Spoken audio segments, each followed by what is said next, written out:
She smirked during an argument. The baby isn't yours, and you can't do anything about it. I said, okay.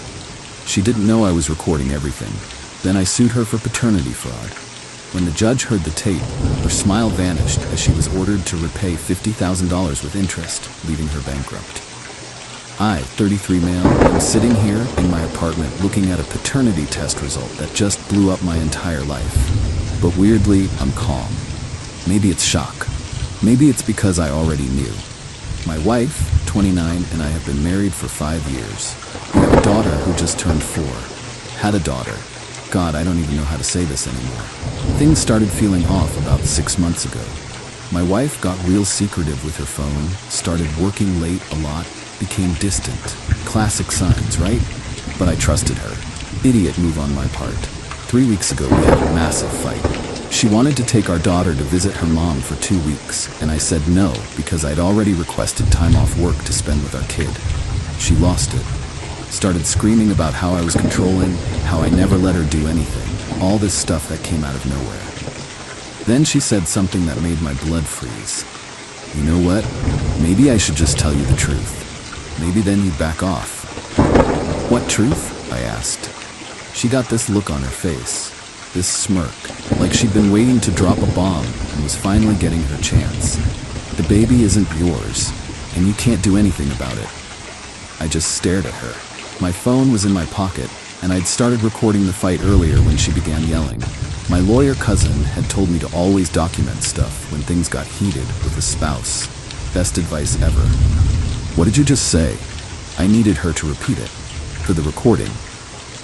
You heard me. She's not your biological daughter.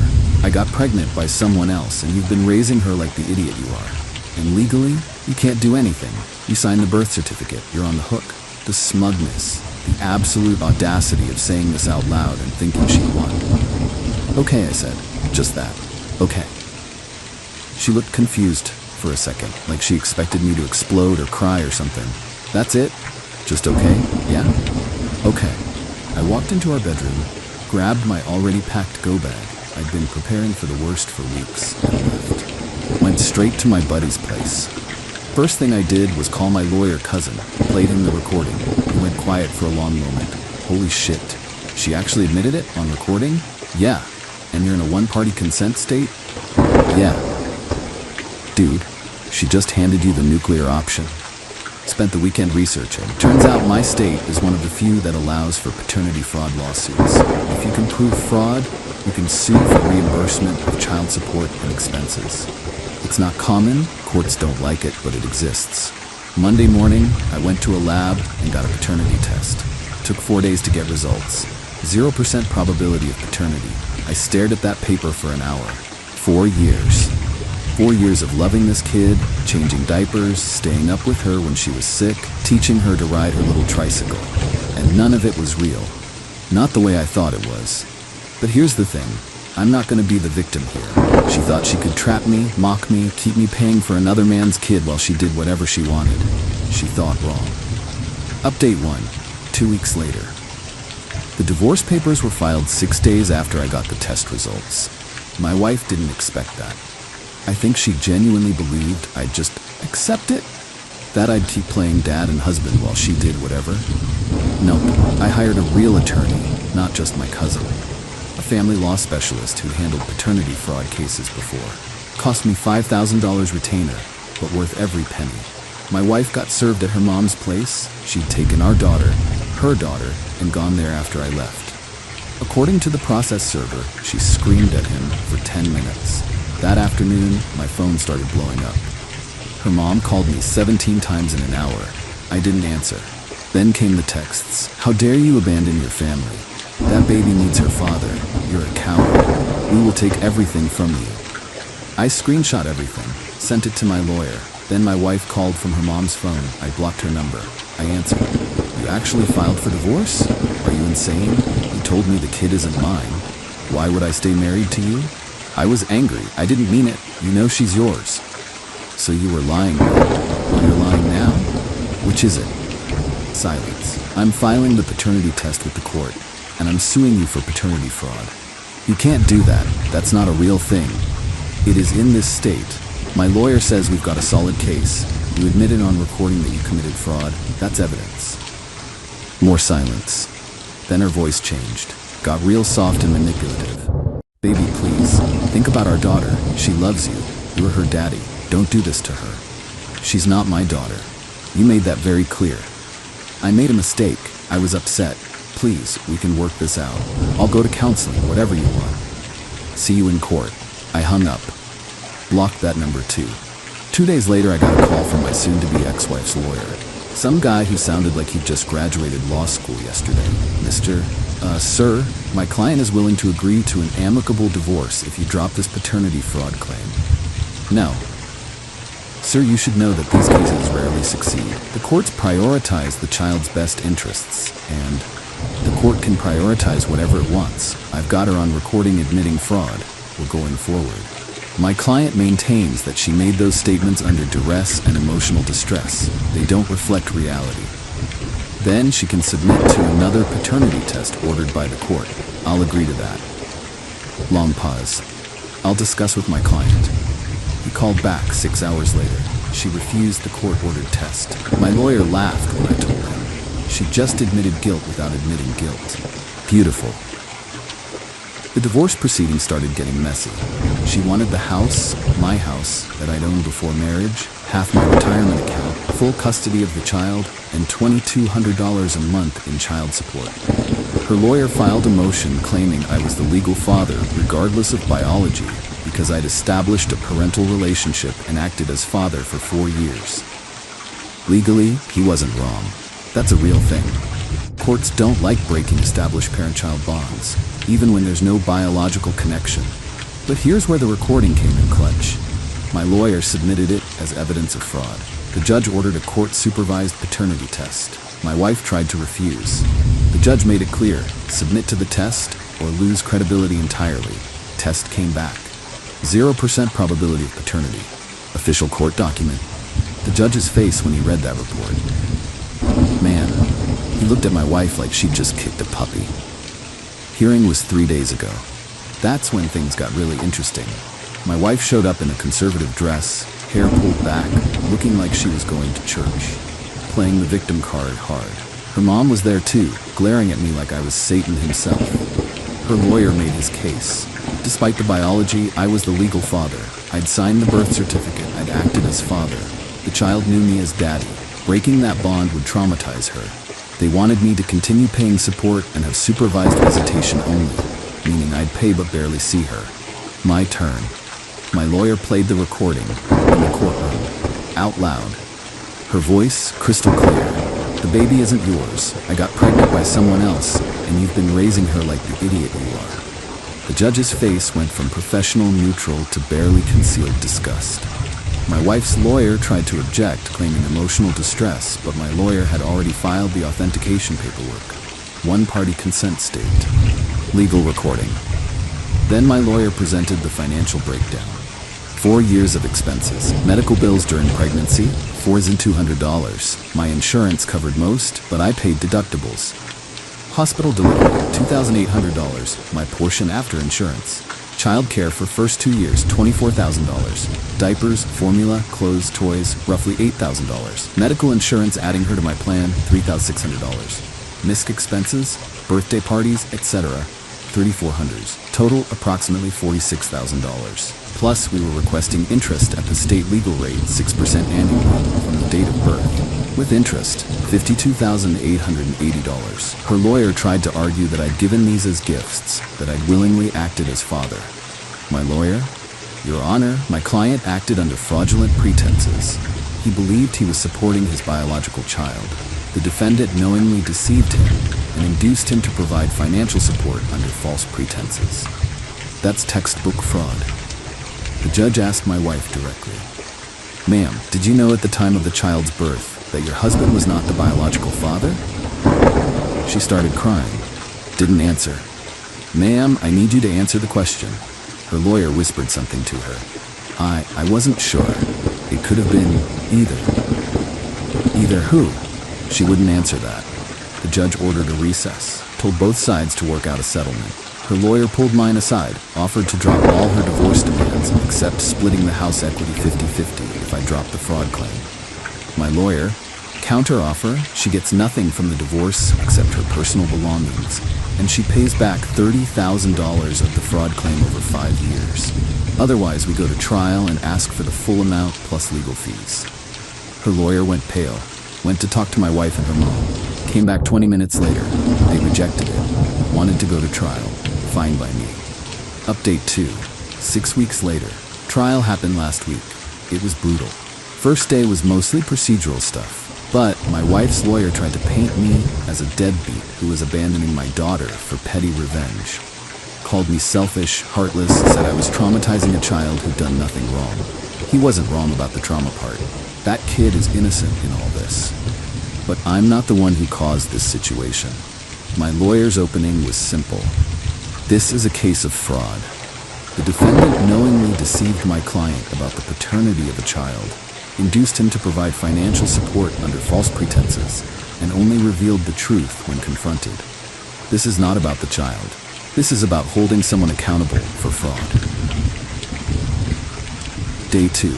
They called my wife to testify. She played victim hard, cried on the stand, talked about how scared she was to tell me the truth, how she wasn't sure about paternity, how she'd hoped I was the father. Her lawyer, and did you ever intend to defraud your husband? No, I loved him. I made a mistake and I didn't know how to fix it. Cross-examination was beautiful. My lawyer, ma'am, you testified that you weren't sure about paternity. Did you consider getting a paternity test before putting my client's name on the birth certificate? I know. Why not? I don't know. You don't know, or you didn't want to know. Objection. Badgering.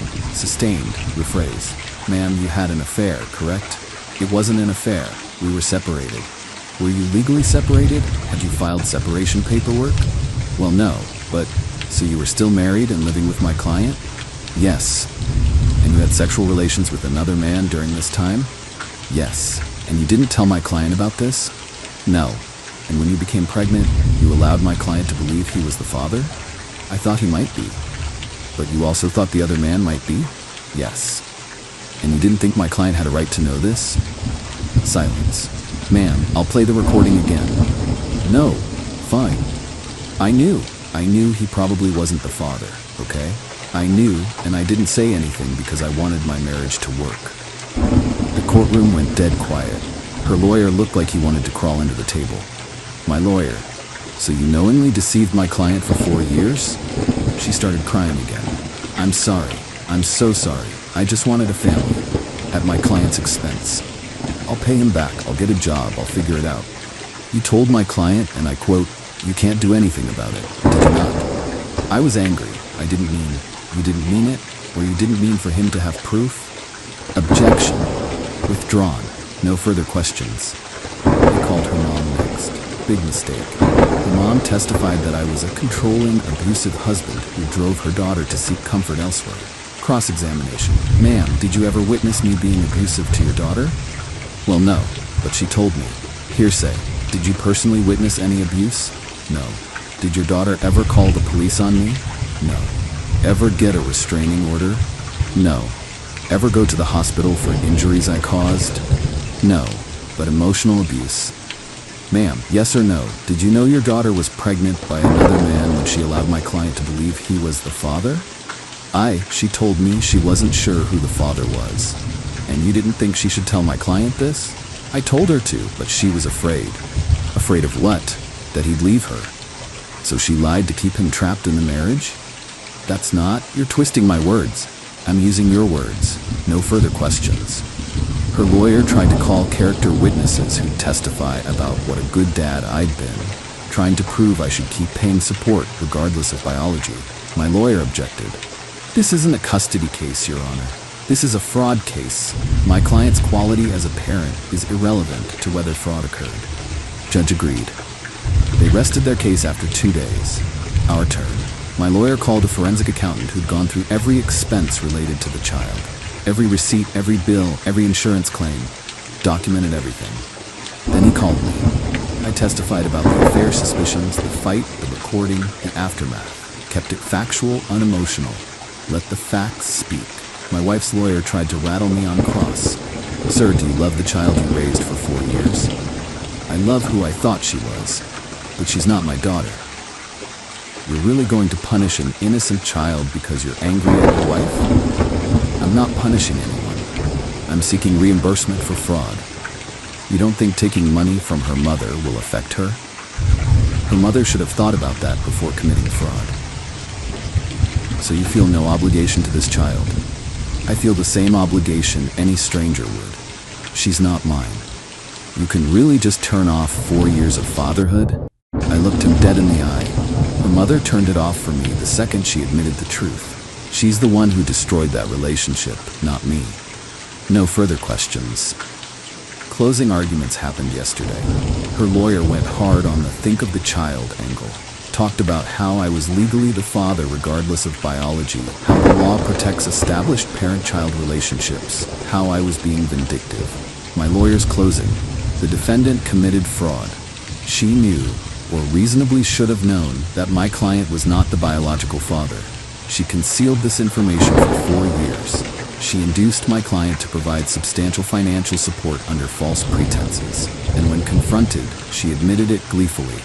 This is not a custody case. This is not about a child. This is about whether someone can commit fraud and escape accountability because a child is involved. If we allow that, we're saying fraud is acceptable as long as there's a child in the picture. That can't be the standard. Judge said he'd issue a ruling in 2 weeks. That was yesterday. Now I wait. Final update. 2 months later. The ruling came down 3 weeks ago. I've been processing it before posting this update. Judge ruled in my favor. Here's what he ordered. 1. Divorce granted with no assets to my wife. I keep the house, my retirement, everything. She gets her personal belongings only. 2. I am not the legal father. My name is to be removed from the birth certificate. I have no custody, no visitation, no obligations. 3. My wife is ordered to pay restitution of $52,880 for paternity fraud, the $46,000 base plus interest. 4. Payment plan. $750 a month for 7 years, with the balance due immediately if she misses 2 consecutive payments. 5. She's responsible for her own legal fees, around $15,000. The courtroom was silent when he read the decision. My wife started crying. Her mom started yelling at the judge about how this was unfair, how he was destroying a family. Bailiff had to escort her out. Her lawyer tried to appeal. Motion was denied. Judge said the evidence was overwhelming and the law was clear. Here's where it gets interesting. My wife works part-time retail, makes maybe $22,000 a year. She can't afford $750 per month. Her mom's on a fixed income. Her dad passed away years ago. 2 weeks after the judgment, she filed for bankruptcy, tried to discharge the debt. My lawyer filed an objection. In our state, debts resulting from fraud can't be discharged in bankruptcy. Judge agreed. She's stuck with it. She's moved back in with her mom full-time. Had to sell her car to make the first few payments. Her mom's furious, blaming me for destroying them financially. I got a few nasty messages from her family members. Her brother called me and threatened to beat my ass if I didn't drop the judgment. I reported it to the police, got a restraining order. The kid, man, that's the hard part. I haven't seen her since I left. Her mom took her straight to grandma's, and I haven't been around. According to mutual acquaintances, she keeps asking where I am. Breaks my heart, but what am I supposed to do? I'm not her father. Her biological father is apparently some guy my wife worked with who wanted nothing to do with the kid when she told him. So that kid's got no dad now. Not because of me, because her mom lied. Some people think I'm an asshole for this. That I should have just sucked it up and kept being her dad. That the kid shouldn't suffer for her mom's mistakes. And yeah, that kid is suffering. I feel terrible about that. But I didn't cause this. I'm not the one who lied for 4 years. I'm not the one who committed fraud. My wife had 1,000 chances to come clean. Before the birth, after the birth, any time in those 4 years. She chose to lie every single time. She chose this. As for me, I'm in therapy, processing 4 years of my life that were built on a lie. It's weird. I still have muscle memory from being a dad. I see a kid fall down at the park and my instinct is to run help. I hear a kid crying and I look around for the parent. Takes a second to remember it's not my job anymore. My lawyer says the payments have been coming in on time so far. She's making them somehow. Probably her mom's helping. I moved to a smaller place, sold the house, couldn't be in that space anymore. Too many memories. Used the profit to pay off my legal bills and sock some away. Started dating a bit, nothing serious, hard to trust after this. Work's been good. Threw myself into it. Got a promotion actually. More money, more responsibilities. Keeps me busy. Someone asked me if I regret recording that conversation. Hell no. That recording saved my life. Without it, I'd still be paying for someone else's kid, trapped in a marriage with a woman who thought I was an idiot. Do I regret how it affected the kid? Yeah, every day. But I didn't have a choice. I couldn't keep living a lie. And I couldn't let my wife think fraud was consequence-free. Some people say the punishment doesn't fit the crime. That $52,880 is too harsh. I disagree. She took 4 years of my life. 4 years of believing I was building a family. 4 years of memories that are now tainted. 4 years of financial and emotional investment in something that was never real. $52,880 doesn't even cover that. But it's something. It's accountability. It's the law saying what you did was wrong and you have to make it right. That's all I wanted. Not revenge. Just accountability. She smirked and said I couldn't do anything about it. Turns out I could.